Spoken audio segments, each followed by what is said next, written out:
Assalamualaikum warahmatullahi wabarakatuh. Bismillahirrahmanirrahim. Alhamdulillah wassalatu wassalamu ala rasulillah Sayyidina Muhammad ibn Abdillahi wa ala alihi wa ashabihi wa man tabi'ahu wa wala amma ba'du. Ma'asyiral muslimin, para jamaah, para pemirsa yang dirahmati oleh Allah Subhanahu wa taala. Ada pertanyaan yang sampai kepada kami berkaitan dengan Allah. Jadi, aina Allah katanya. Di mana Allah itu? Aina Allah, di mana Allah itu? Saudara-saudara sekalian, karena di luar sana banyak orang menjawab Allah itu di langit katanya. Allah itu di arasy. Allah itu di atas. Allah itu di hati. Allah itu di mana-mana.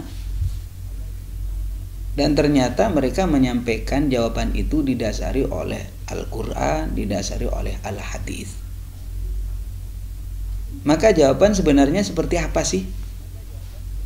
Akidah yang benar, akidah Rasulullah SAW, akidah para sahabat, akidah para ulama, seperti apa? Maka dalam kesempatan ini saya akan menegaskan Allahu mawjudun bila makan. Allah itu ada tanpa tempat. Tidak di atas, tidak di bawah, tidak di depan, tidak di belakang, tidak di kanan, tidak di kiri. Allahu mawjudun bila makan. Allah itu ada tanpa tempat. Saudara-saudara sekalian, berangkat daripada surat ayat di dalam Al-Quran, Asy-Syura ayat 11 disebutkan, A'udzubillahi minasyaitonirrajim, laisa kamitslihi syai', laisa kamitslihi syai', tidak ada sesuatu pun yang serupa dengan Dia. Tidak ada sesuatu pun yang serupa dengan Dia, yakni Allah. Tidak ada sesuatu pun, sesuatu apapun, tidak ada yang serupa dengan Allah. Jadi ayat ini sangat tegas dalam menjelaskan kesucian Allah dari menyerupai apapun. Allah tidak menyerupai makhluknya dari aspek apapun. Allah tidak butuh tempat dan tidak butuh arah yang menentukannya. Nah, ini keyakinan kita.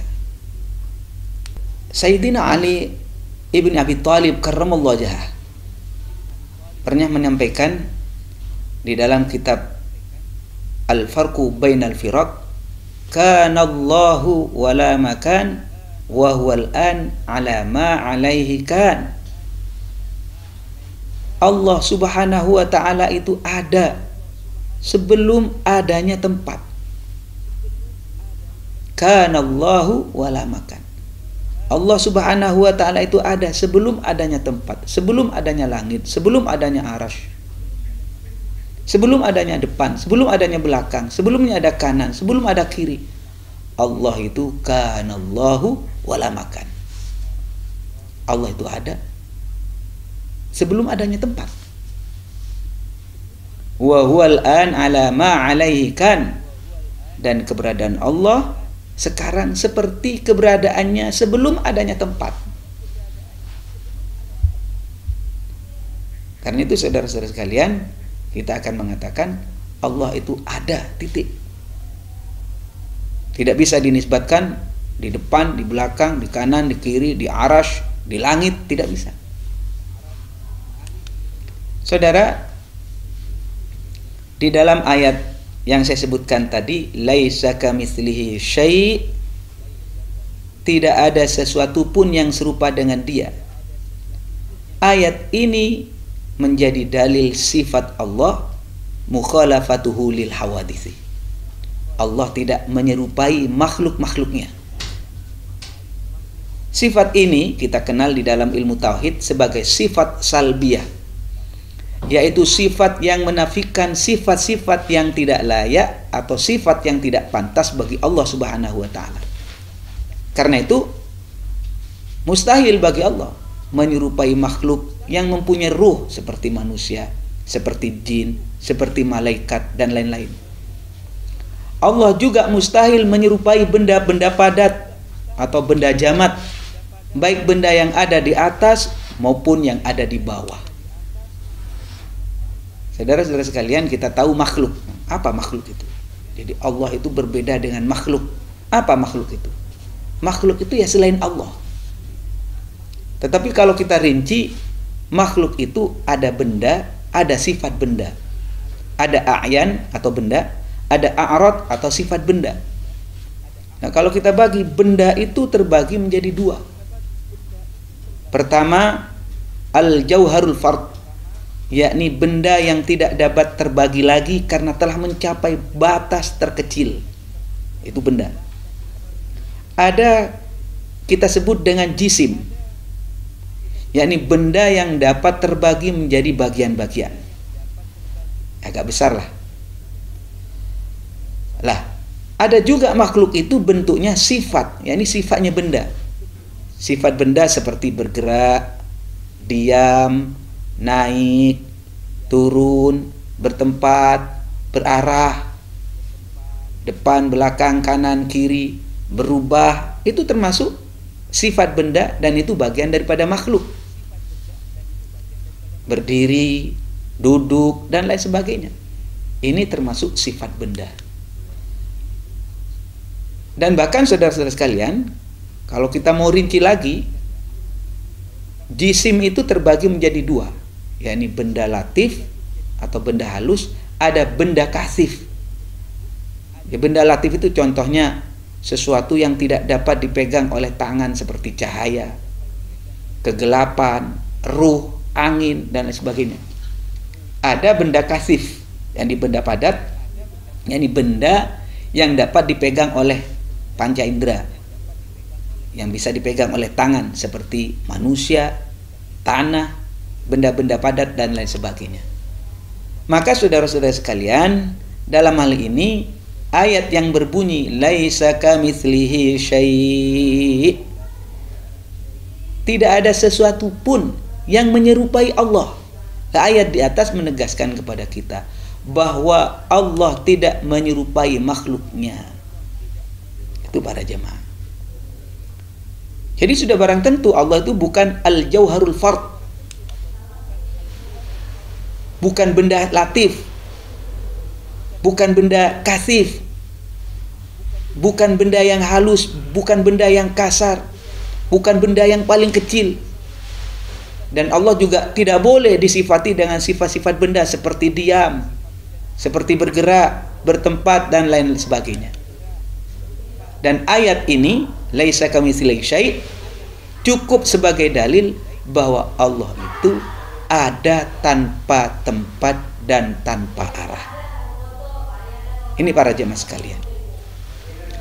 Maka kaum muslimin wal muslimat, kita bayangkan laisa kamitslihi syai' ini dengan ayat ini kita menyampaikan seandainya Allah mempunyai tempat, seandainya Allah mempunyai arah, tentu akan banyak yang serupa dengan Allah.